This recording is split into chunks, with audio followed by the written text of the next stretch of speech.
Le phishing, c'est quoi? Salut, je suis Thierry de l'informatique sans complexe et ensemble nous allons répondre à une question informatique en moins de 3 minutes. Mais tout d'abord, si tu aimes mes vidéos, n'oublie pas de t'abonner et d'activer les notifications. Tu veux en apprendre plus sur l'informatique?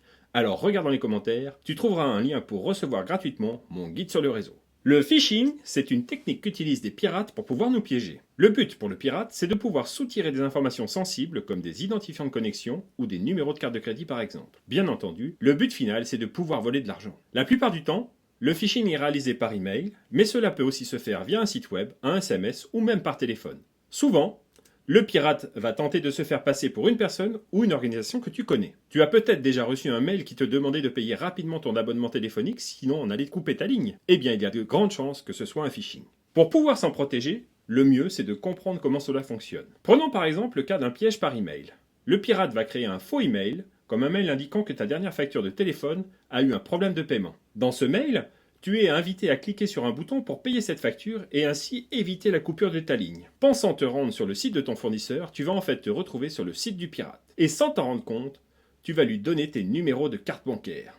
Le pirate pourra alors s'en servir pour effectuer tous les achats qu'il veut. Mais le phishing, ce n'est pas que par mail.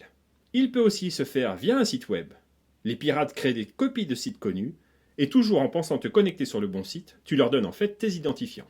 Certaines arnaques se font aussi par téléphone. Il y a quelques années, un pirate a réussi à faire un virement de plusieurs centaines de milliers d'euros. Il a contacté le comptable d'une filiale d'un grand groupe en se faisant passer pour le grand patron. Et de plus en plus d'arnaques se font par SMS.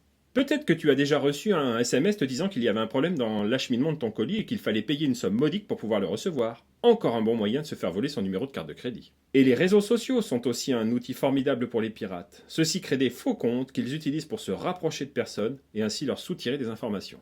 Pour s'en protéger, il est primordial d'avoir un logiciel de protection sur ton PC. La plupart des antivirus modernes contiennent en effet un module permettant de détecter des sites frauduleux. Ceux-ci te préviendront si jamais tu cliques sur le lien d'un mail de phishing.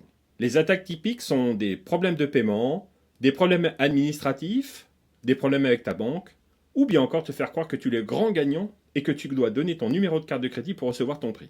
D'une manière générale, ce seront des messages qui ont toujours un caractère urgent et personnel, pour te pousser à cliquer le plus vite possible. Alors si jamais tu reçois un mail de ce genre, avant de cliquer, pose-toi la question de savoir si c'est vraiment pour toi. Voilà, tu peux ainsi mieux te protéger, sans tomber dans la paranoïa, car le net regorge également de gens honnêtes, comme toi. À très vite pour répondre à une nouvelle question informatique, en moins de 3 minutes.